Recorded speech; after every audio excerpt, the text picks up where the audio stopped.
दोस्तों, जब हमें कोई छोटी मोटी बीमारी होती है तो डॉक्टर सबसे पहले यही बोलता है कि चिकना मत खाना। ऐसे में क्या कभी आपने ये सोचा है कि जब भी आप तेल या बटर से बनी हुई चीजें खाते हैं तो हमारे शरीर में क्या होता है, इसके क्या नुकसान होते हैं, ये किस तरह हमारे शरीर पर असर करता है। आज की हमारे इस खास वीडियो में हम आपको तली भुनी और चिकनी चीजों के पीछे का वो सच बताएंगे जिसे सुनकर आपके होश उड़ जाएंगे। असल में दोस्तों, बायोकेमिस्ट्री की भाषा में तेल और घी जैसी चिकनी चीजों को लिपिड कहा जाता है और यही लिपिड हमारे शरीर में कोलेस्ट्रॉल बढ़ाते हैं, स्टेरॉयड हार्मोन बनाते हैं, पित्त का निर्माण करते हैं, यानी कि बाइल जूस बनाते हैं। इसलिए जब कभी भी हम कोई तेल या घी वाली चीजें खाते हैं तो सबसे पहले यही तेल की चीजें हमारे पेट में जाकर छोटे छोटे टुकड़ों में टूट जाती हैं और ये प्रोसेस बहुत ही लंबा होता है। ऐसे में जो फूड हम खा रहे हैं उसमें यह कोलेस्ट्रॉल जैसी चीजें होंगी, ट्राइग्लिसराइड जैसी चीजें होंगी। ये सभी चीजें फैटी एसिड में टूटकर इंस्टेटाइन के एंट्रोसाइट के द्वारा एब्जॉर्ब कर लिए जाएंगे।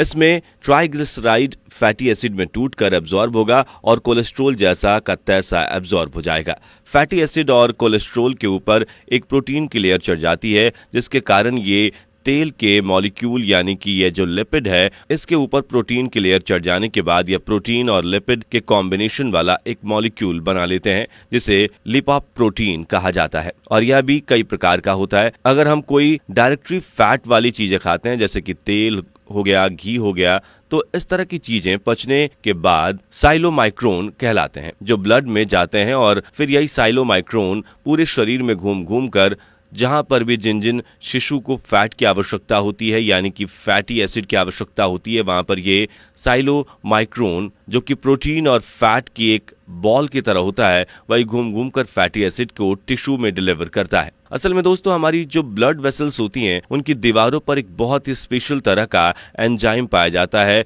जिसे लिपोप्रोटीन लिपिस कहते हैं, जो साइलोमाइक्रोन के बॉल्स हैं जिसमें प्रोटीन और फैटी एसिड और कोलेस्ट्रॉल जैसी चीजें होती हैं, उनमें से फैटी एसिड को निकालकर जिस भी टिश्यू में जरूरत है वहां पर डिलीवरी कर देता है। और इसी तरह साइलोमाइक्रोन पूरी बॉडी में घूम घूम कर जहां भी जरूरत होती है वहां फैट को डिलीवर करता है। और जब इसमें बहुत ही थोड़ा सा या फिर नामात्र का फैटी एसिड बचा होता है तो उसे साइलोमाइक्रोन रेमनेंट कहा जाता है, जो हमारे लीवर द्वारा ग्रहण कर लिया जाता है। अब इसमें कोलेस्ट्रॉल और फैट सॉल्युबल विटामिन बहुत सारे होते हैं जो कि लीवर द्वारा एब्जॉर्ब कर लिए जाते हैं। अब दोस्तों, यही फैटी एसिड जब सेल के अंदर डिलीवर हो जाते हैं तो यहाँ पर ये शरीर के अंदर ट्राइग्लिसराइड के रूप में स्टोर हो जाते हैं, यानी कि इसमें फैटी एसिड और अल्कोहल का एक मॉलिक्यूल जिसमें वो ग्लिसरॉल के फॉर्म में होता है उसके साथ बाइंड होकर यही फैटी एसिड ट्राइग्लिसराइड बन जाते हैं और यही ट्राइग्लिसराइड शरीर के अलग अलग हिस्सों में इकट्ठा होने लगता है। ऐसे में यही स्टोर किए गए फैटी एसिड हमारे शरीर में फ्यूल रिजर्व की तरह काम करते हैं,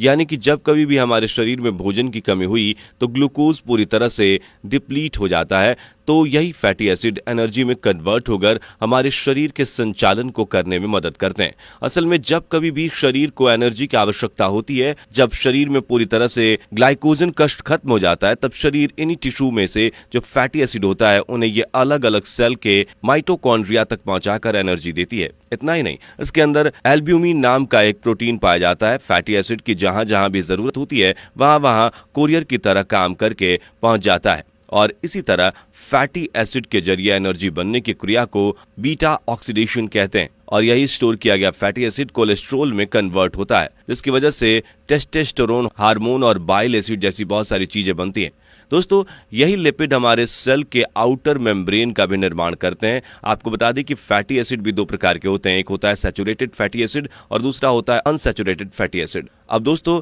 ये जो अनसैचुरेटेड फैटी एसिड है ये भी दो प्रकार के होते हैं। पहला होता है मोनो अनसैचुरेटेड फैटी एसिड और दूसरा होता है पॉली अनसैचुरेटेड फैटी एसिड। और इसमें भी दो स्पेशल फैटी एसिड होते हैं और एक होता है ओमेगा 3 और दूसरा होता है ओमेगा 6। और आपको जानकारी के लिए बता दें कि ये दोनों ही चीजें हमारे शरीर के लिए बहुत ही ज्यादा जरूरी हैं, क्योंकि इन्हें शरीर खुद नहीं बना सकता। इसलिए अगर आप ओमेगा 3 और ओमेगा 6 फैटी एसिड बाहर से नहीं खा रहे हैं, यानी कि सप्लीमेंट के तौर पर नहीं ले रहे हैं, तो आपको इसकी कमी की वजह से कई अलग अलग प्रकार की बीमारियां भी हो सकती हैं। आप ये समझ लीजिए कि हमारा शरीर बहुत ही ज्यादा स्मार्ट होता है, बहुत ही समझदारी से काम करता है। जब कभी भी शरीर को बहुत ज्यादा कार्बोहाइड्रेट मिल जाता है या बहुत ही ज्यादा अमाउंट में अमीनो एसिड मिलता है तो शरीर उन एक्स्ट्रा बचे हुए कार्बोहाइड्रेट को फैटी एसिड में सिंथेसिस करने लगता है, यानी कि जो चीनी वगैरह या कोई भी एक्सेस प्रोटीन हम खाते हैं वो दरअसल आगे चलकर निर्माण करता है। इसलिए आपने देखा होगा कि जो लोग कुछ ज्यादा ही मीठा खाते हैं वो मोटे हो जाते हैं,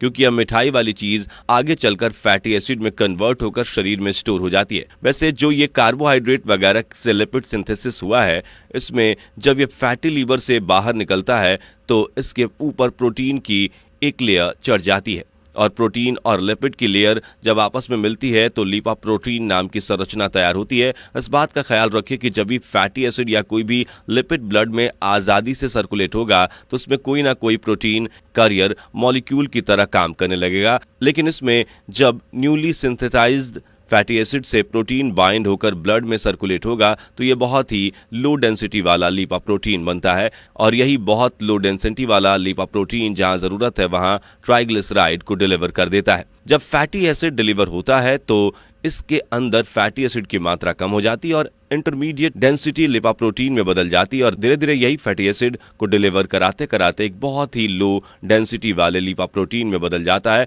और यह हमारी हेल्थ के लिए बहुत ही ज्यादा खराब होता है या कोलेस्ट्रॉल को शरीर में जमा करता है। असल में इसके अंदर जो लो डेंसिटी लिपोप्रोटीन होता है वो शरीर में कोलेस्ट्रॉल को जमा करवाता है, क्योंकि लो डेंसिटी लिपोप्रोटीन खुद ही कोलेस्ट्रॉल से बना हुआ होता है, और जब ये पूरी तरह से फैटी एसिड को टिश्यू में डिलीवर करा देता है तो इस लिपोप्रोटीन में केवल कोलेस्ट्रॉल ही बाकी रहता है, क्योंकि ये घूम घूम कर सारे के सारे ब्लड वेसल्स के दीवारों पर कोलेस्ट्रॉल को जमा करने लगता है, जो कि हमारी बॉडी के लिए बहुत ही ज्यादा खतरनाक होता है। ज्यादातर heart attack low density lipoprotein के कारण ही होते हैं, और यह सब चीजें ना हो इसलिए लीवर एक बहुत ही स्पेशल मॉलिक्यूल को सिंथेसाइज्ड भी करता है, जिसे हाई डेंसिटी लिपोप्रोटीन कहा जाता है, जहां यह कोलेस्ट्रॉल को सीधे लीवर में ले जाता है और लीवर इसे अपने काम के लिए इस्तेमाल कर लेता है और नसों में ब्लॉकेज भी नहीं होती है। ऐसे में आपको समझ में आ गया होगा कि ये जो घी और तेल से बनी चीजें होती हैं ये आपके शरीर में जाकर किस तरह से व्यवहार करती हैं। बाकी आपका वीडियो के बारे में क्या विचार है हमें कमेंट करके जरूर बताइएगा, और इस तरह के वीडियोस को देखते रहने के लिए हमारे चैनल को लाइक, शेयर और सब्सक्राइब करना ना भूलें। धन्यवाद।